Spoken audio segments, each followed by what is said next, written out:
Cher Antoine, merci pour ton message. Je te propose un rendez-vous le mardi 18 entre 14h et 16h30, le mercredi 19 entre 9h et 11h, ou le jeudi 20 après 17h30. Je te laisse m'indiquer ce qui te convient le mieux. À bientôt. Merci pour ton retour. Je suis disponible le vendredi 21 à 14h. Je ne suis pas disponible le vendredi 21 à 14h. Quelles sont tes disponibilités la semaine suivante? Malheureusement, la semaine suivante est un peu chargée. Par contre, cette semaine, je peux aussi faire le jeudi matin. Est-ce que ça te va?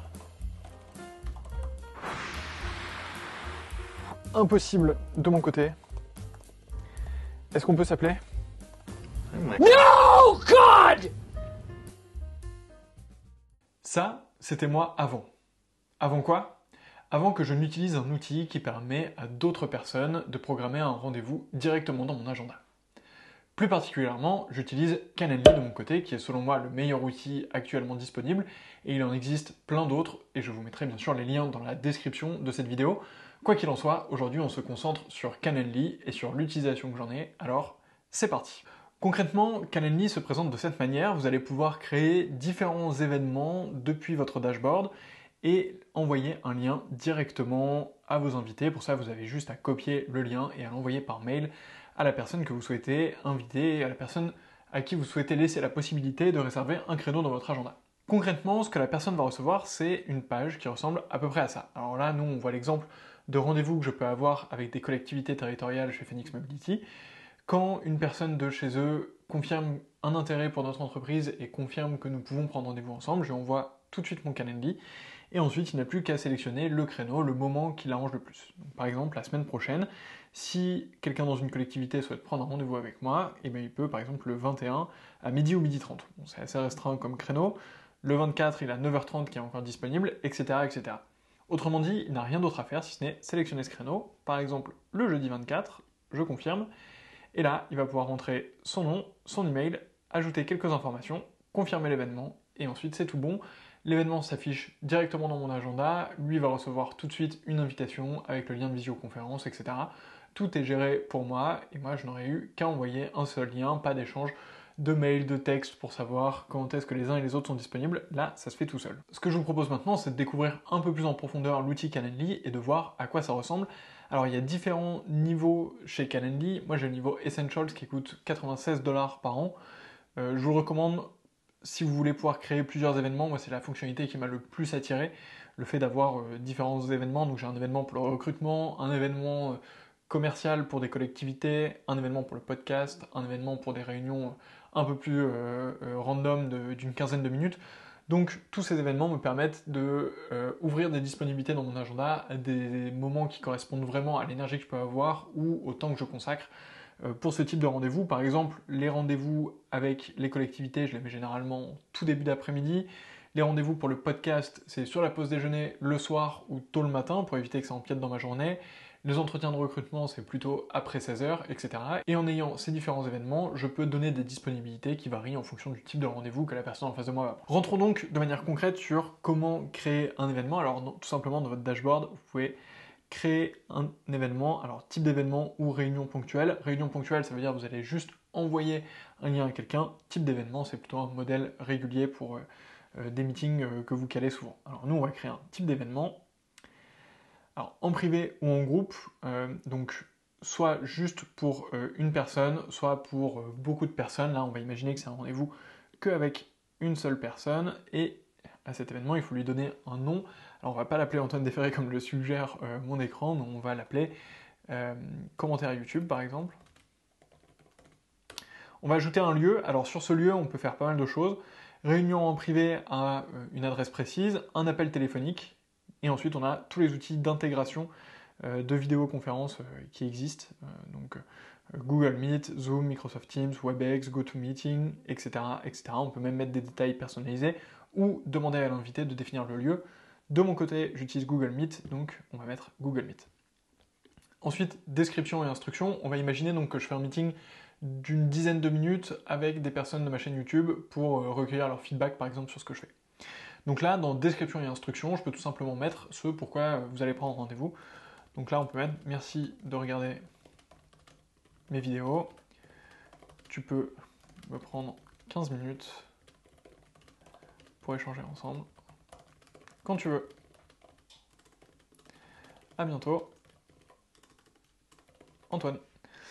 Hop, là on peut personnaliser le lien de l'événement. Bon, commentaire YouTube, moi ça me va très bien. Y donner une couleur, bon, ça peu importe, violet. Ah, on va mettre rouge, tiens, c'est la couleur de YouTube, c'est parfait. Ensuite, là on va pouvoir sélectionner les plages de date. Donc concrètement, Calendly va dire les invités peuvent planifier des événements jusqu'à, là c'est 60 jours calendaires, donc ça veut dire que vous allez voir mes disponibilités pour les 2 prochains mois pour pouvoir sélectionner des dates. Il y en a d'autres dans une plage de date. Alors là je vais définir une plage précise ou indéfiniment dans le futur. Donc en gros pour toujours, vous pourrez toujours prendre 15 minutes pour échanger ensemble. La durée, justement, donc là je parle de 15 minutes, donc on va fixer 15 minutes. Alors il y en a qui sont prédéfinis, 15, 30, 45, 60. Vous pouvez aussi custom et mettre le nombre de minutes, voire même le nombre d'heures que vous souhaitez si vous souhaitez faire des meetings beaucoup plus longs. De mon côté, on va faire 15 minutes, c'est pas mal. On va définir des heures personnalisées, et donc là, Calendly me donne des disponibilités donc pour la semaine qui vient, là, du 21 au 25. Alors là, je vais pouvoir modifier, soit je peux modifier la date, ce qui peut être pratique quand vous maintenez votre événement, peut-être que, je sais pas, le 24 par exemple, je suis à Grenoble, j'ai pas du tout envie d'avoir de meeting sur cette journée, ou alors je peux modifier les dates mais à intervalles réguliers. Donc là par exemple, on va modifier tous les lundis, et on va mettre que les gens peuvent prendre rendez-vous avec moi de 18h à 18h30. Et là, je vais faire ça pour tous les jours. Donc par exemple, le mardi aussi. Le mercredi, on va dire que j'ai pas du tout de disponibilité. Le jeudi, je vais être disponible de 8h30 à 10h, par exemple. Et le vendredi, ça va être que la toute fin de journée. On va faire un truc qui est un peu hardcore à 19h. Tac, et après c'est le week-end. Et voilà, donc là, automatiquement, on voit que sur toutes les dates, il a répliqué mes disponibilités sur tous les jours à venir. Est-ce que je souhaite ajouter du temps avant ou après les événements? Ça, c'est une fonctionnalité qui est plutôt pratique si, par exemple, vous voulez avoir 5 minutes avant cet événement pour faire d'autres choses ou pour vous garder du temps entre différents meetings si vous en enchaînez beaucoup. Bon, là, en l'occurrence, moi, je ne souhaite pas le faire. Pareil pour après l'événement, est-ce que vous souhaitez prendre 5 minutes pour souffler un peu, boire un peu d'eau, etc. Bon, pourquoi pas. Et vous avez possibilité d'ajouter des règles supplémentaires. Donc l'incrément de l'heure de début, nous vu qu'on a mis un meeting de 15 minutes, on va mettre un incrément très faible, on va mettre 5 minutes. Donc autrement dit, si je suis disponible à partir de 18h, les gens peuvent réserver un meeting de 18h à 18h, à 18h05, à 18h10, à 18h15, etc. Les invités ne peuvent pas planifier dans les 4 heures avant le début de l'événement. Ça évite de se prendre des meetings de dernière minute. 4 heures, c'est pas mal. Ensuite, à vous de voir. Moi, pour certains types de meetings, j'aime bien avoir plus de temps. Par exemple, pour les entretiens de recrutement, j'aime bien avoir plus de 24 heures pour me permettre de me familiariser avec la candidature de la personne à qui je propose un rendez-vous. Et enfin, le nombre d'événements maximal par jour pour ce type d'événement. Donc par exemple, de mon côté, j'aime pas faire plus de 2 entretiens RH par jour, sinon je considère que j'ai plus les idées suffisamment claires pour me faire une bonne idée sur les candidats. Là en l'occurrence, bon, peut-être que après 3 événements par jour, je vais commencer à être un peu saoulé, donc on va mettre 3 par jour. Si 3 personnes bookent, les créneaux suivants sautent complètement, et donc là c'est plus possible de prendre un rendez-vous avec moi. Détecter et afficher automatiquement le fuseau horaire, ça c'est parfait. En faire un événement secret, bon là pas forcément, on va le laisser ouvert, donc ça veut dire que si vous arrivez sur la page calendly.com/Antoine Desferré, vous allez voir que ce type d'événement est disponible. Bon, pourquoi pas, on va le laisser open. Ok, donc là, on a rempli les 2 premiers événements et vous pouvez d'ores et déjà partager ce lien. Donc là, vous voyez, si je vais dessus, on voit mes disponibilités. Donc lundi, je suis disponible de 18h à 18h15. Donc là, vous pouvez booker quand vous voulez. Pareil pour le mardi. Mercredi, j'avais pas de disponibilité. Jeudi, on avait dit le jeudi matin. Et vendredi, on avait dit le vendredi soir. Donc là, tac, vous pouvez booker quand vous voulez, et c'est parti. Ok, donc là maintenant on arrive dans les fonctionnalités supplémentaires, les options supplémentaires, et on commence par les questions que je peux demander à mon invité. Donc en premier lieu, par défaut, il y a le nom, l'email et une petite description qui peut vous aider à préparer ce meeting. Bon, moi on va modifier, j'aimerais bien avoir le prénom-nom de mon invité, ce serait quand même un peu plus cool, comme ça me permet de faire la différence. Ensuite, veuillez partager tout ce qui pourra vous être utile à la préparation de la réunion. Moi ça me va, plusieurs lignes. Ok, plusieurs lignes, on va dire que c'est ok, et on va ajouter une nouvelle question qui sera un numéro de téléphone. Hop, ouais, téléphone, et on va la mettre comme obligatoire, comme ça si j'ai pas l'info, ça c'est bon. Est-ce qu'il y a d'autres choses que je veux faire? On va rajouter plusieurs lignes, et on va dire, dis-moi de quelle vidéo tu souhaites parler. Hop là. Donc là, enregistrer et fermer. Ensuite, vous pouvez définir des workflows. Alors ça, c'est pour la partie supérieure. Moi, j'en ai pas besoin en ce moment, mais c'est plutôt cool. Tout simplement, à partir du moment où l'événement est réservé, vous pourrez faire une variété de choses, envoyer un SMS, un reminder à votre invité quelques jours avant ou des choses comme ça. Je pense de plus en plus à l'utiliser, cette fonctionnalité, pour éviter les no-shows, par exemple, dans des meetings commerciaux, ce qui est toujours un peu gênant, ce qui vous fait perdre du temps. Bon, pour l'instant, je m'en sers pas, mais je pense que ça va venir. Notification et politique d'annulation, alors là vous pouvez mettre en place tout ce qui est indiqué, donc invitation de calendrier, un événement sera créé dans votre calendrier et votre invité sera ajouté en tant que participant, ça je vous invite à le laisser quoi qu'il arrive, et ensuite vous pouvez mettre en place des rappels, par exemple des rappels par email, un suivi par email ou des rappels par SMS. Les rappels par SMS font partie du package payant comme vous pouvez le voir sur mon écran. Bon, on va mettre un petit rappel par email qu'on va personnaliser. Tac, rappel, nom de l'événement avec nom, à heure de l'événement, date de l'événement. Bonjour avec le nom de mon invité. Nous vous rappelons que le nom de l'événement avec le nom de la personne aura lieu à heure de l'événement, date de l'événement, etc. Donc ça c'est parfait. Et on va mettre un rappel, peut-être 10 heures avant, et un autre 72 heures avant. Donc là, ça veut dire que 10 heures avant l'événement et 72 heures avant l'événement, mon invité recevra un petit message qui lui dit « Salut, t'as rendez-vous avec Antoine, ne l'oublie pas ». Donc ça, c'est tout bon. On enregistre et on ferme. Ensuite, notification politique d'annulation, c'est ce qu'on vient de faire. Page de confirmation, ça affiche la page de confirmation de Calendly. Alors là, vous pouvez aussi rediriger vers un site externe, ça peut être pratique. Moi, il faudrait que je le fasse, par exemple, pour mon podcast. J'ai remarqué que mes invités ne téléchargent pas mon guide d'interview, et ça me gêne un peu. Et vous pouvez ajouter un lien personnalisé pour cette page de confirmation. Donc par exemple, moi, je vais ajouter ma chaîne YouTube. J'ai pas l'URL ici, mais on va juste mettre youtube.com, et voilà. On enregistre, on ferme.